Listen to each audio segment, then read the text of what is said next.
बिल्कुल, देखिए तस्वीर ये सामने आई है कि अखिलेश यादव मुलाकात करने के लिए पहुंचे हैं मंगेश यादव के परिवार से, और इसके बाद एक बार फिर से जो पहले से राग अलापते हुए अखिलेश यादव नजर आ रहे हैं, यानी कि एनकाउंटर को फर्जी बता रहे हैं। एक बार फिर से परिवार से मुलाकात करने के बाद वही अखिलेश यादव ने कहा जो शुरुआत से कहते हुए नजर आ रहे हैं, यानी कि एक बार फिर से अखिलेश ने यह कहा कि ये एनकाउंटर फर्जी है।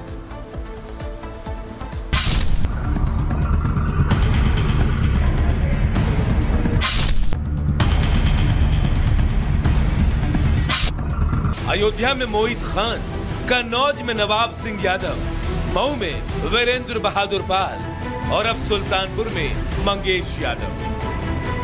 नाम कई हैं, लेकिन इन्हें संरक्षण देने वाला एक। अपराध कई हुए हैं, लेकिन बचाने वाला एक। पुलिस ने खुलासे भी किए, लेकिन ऐसे आरोपियों को पोषित करने वाला एक।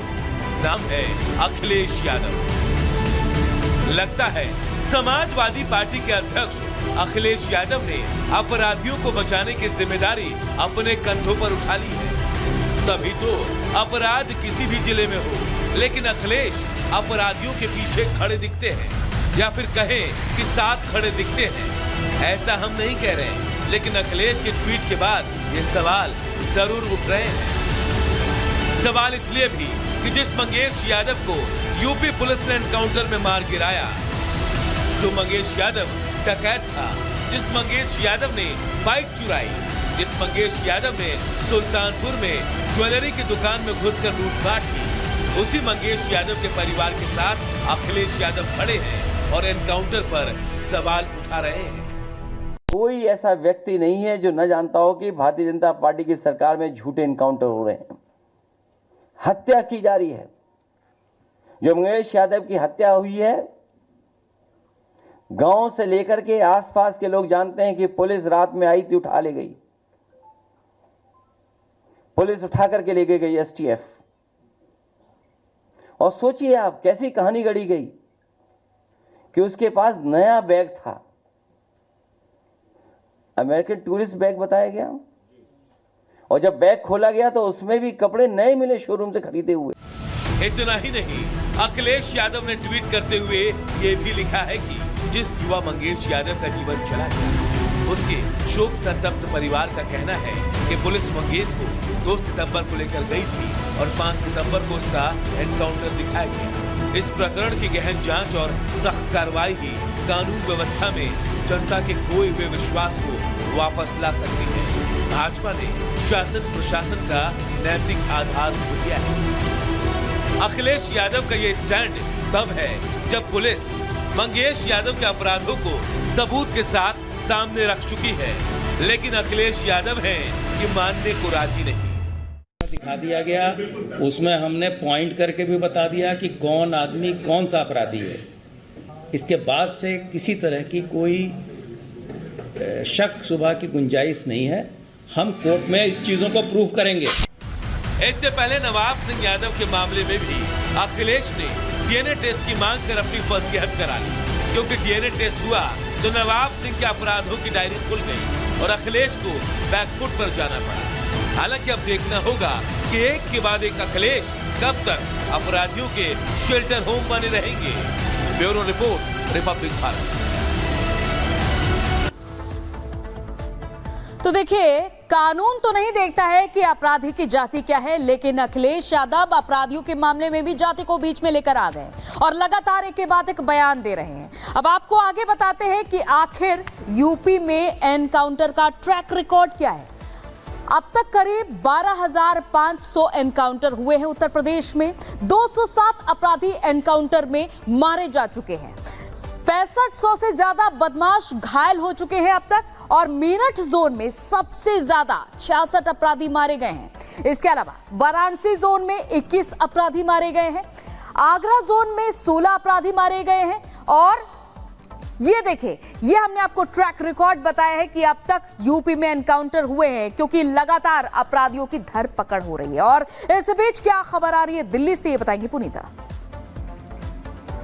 तो बात दिल्ली की कर लेते हैं। देखिए, दिल्ली के पॉश इलाके में शुमार यानी कि ग्रेटर कैलाश, जहां पर गोलीकांड की जब खबर सामने आई, इसके बाद दहशत फैल गई। हालांकि अब दिल्ली पुलिस की स्पेशल सेल इस पूरे मामले को लेकर पूरे एक्शन मोड में नजर आ रही है। लगातार दबिश दी जा रही, क्योंकि इस पूरे मामले में लॉरेंस बिश्नोई गैंग के कनेक्शन का मामला निकलकर सामने आया। और इसी के एंगल से पुलिस लगातार छानबीन कर रही है, लोगों से पूछताछ भी कर रही है। इस पूरे मामले में स्पेशल सेल ने 6 लोगों को हिरासत में लिया था, जिसमें से 4 लोगों की गिरफ्तारी भी हो चुकी है।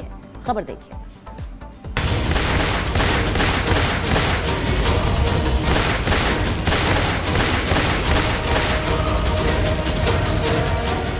क्राइम की फाइल में अपने नाम कई केस दर्ज करवाने वाला लॉरेंस बिश्नोई जेल में है, लेकिन बाहर उसके साथी एक के बाद एक कई वारदातों को अंजाम देकर कई लोगों की जान लेकर दहशत फैला रहे हैं। और दिल्ली के ग्रेटर कैलाश में हुआ गोलीकांड इस बात का सबूत है, जहां जिम संचालक नादिर शाह पर चली एक के बाद एक कई गोलियों से दिल्ली थर-थर कांप गई। इसे कानून का डर कम होना ही कहेंगे, क्योंकि जिम के बाहर खड़े संचालक पर एक शख्स आकर बीच रास्ते ताबड़तोड़ गोलियां बरसाने लगता है और तब तक गोली मारता है जब तक जिम संचालक दम नहीं तोड़ देता। हालांकि हत्या की वजह पैसों का लेन देन बताया जा रहा है। इसे लेकर स्पेशल सेल अभी छानबीन कर रही है।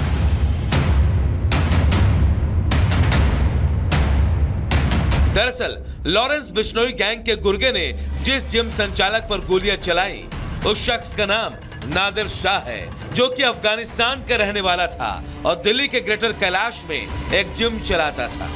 शुरुआती जांच के बाद दिल्ली पुलिस ने तो इसे गैंगवार से जुड़ा मामला बताया था, लेकिन अब इस बात पर मुहर लग चुकी है कि इसके पीछे लॉरेंस गैंग का ही हाथ था, क्योंकि लॉरेंस गैंग के रोहित गोदारा ने पोस्ट करके हत्या की जिम्मेदारी ली है।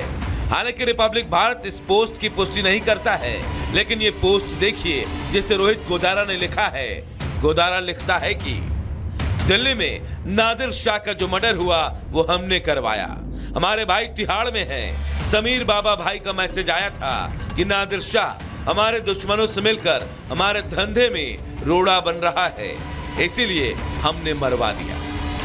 गोलीकांड और फिर सामने आए इस पोस्ट के बाद दिल्ली पुलिस की स्पेशल सेल भी एक्शन में है और अब तक नादिर शाह हत्याकांड में 4 आरोपियों को गिरफ्तार किया जा चुका है। हालांकि स्पेशल सेल ने 6 लोगों को हिरासत में लिया था, लेकिन पूछताछ के बाद 2 लोगों को छोड़कर 4 आरोपियों को गिरफ्तार कर लिया गया। इतना ही नहीं, स्पेशल सेल की जांच में यह भी सामने आया कि हत्याकांड की साजिश विदेश में बैठे रोहित गोदारा ने रची थी, जिसके बाद गोलीकांड का जिम्मा तिहाड़ जेल में बंद हाशिम बाबा को सौंपा गया था।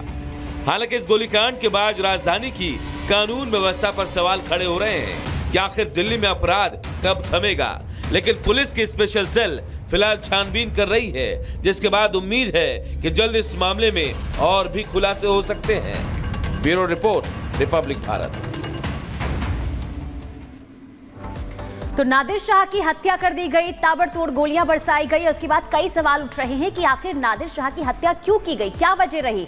तो आपको यह बता दें कि नादिर शाह भी क्राइम में संलिप्त था। क्या है उसकी क्राइम कुंडली, जरा ये आपको समझाते। देखिए, नादिर शाह पर कई आपराधिक केस पहले से ही दर्ज थे और नादिर शाह अफगानी मूल का निवासी था। हालांकि यहां पर आकर वो रह रहा था।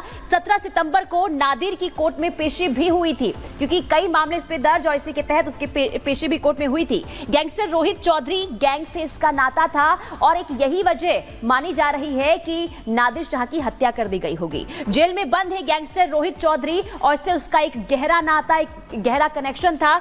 माता पिता पर भी ड्रग तस्करी के केस हैं, यानी कि ना सिर्फ नादिर शाह बल्कि उसके माता पिता भी किस तरीके से क्राइम से जुड़े हुए हैं, ये हम आपको बता रहे थे कि मां ड्रग तस्करी के आरोप में पहले से ही जेल में बंद है। इसके अलावा नादिर के पिता की कोरोना के दौरान मौत हो गई थी, जिन पर भी ड्रग तस्करी का आरोप था। हालांकि उनकी जान कोरोना के टाइम जो है वो चली गई थी और इसी के कारण यानी कि नादिर शाह जो है उस पर कई मामले दर्ज थे और ये बताया जा रहा है कि जिस तरीके से उसका जुड़ाव किसी गैंग के साथ था और इसी वजह से उसकी हत्या की गई होगी। हालांकि अभी सच्चाई तक जानने के लिए स्पेशल सेल जो है लगातार छानबीन कर रही है और पूछताछ भी कर रही है। अगली खबर क्या है, अंजलि का रुख करते हैं।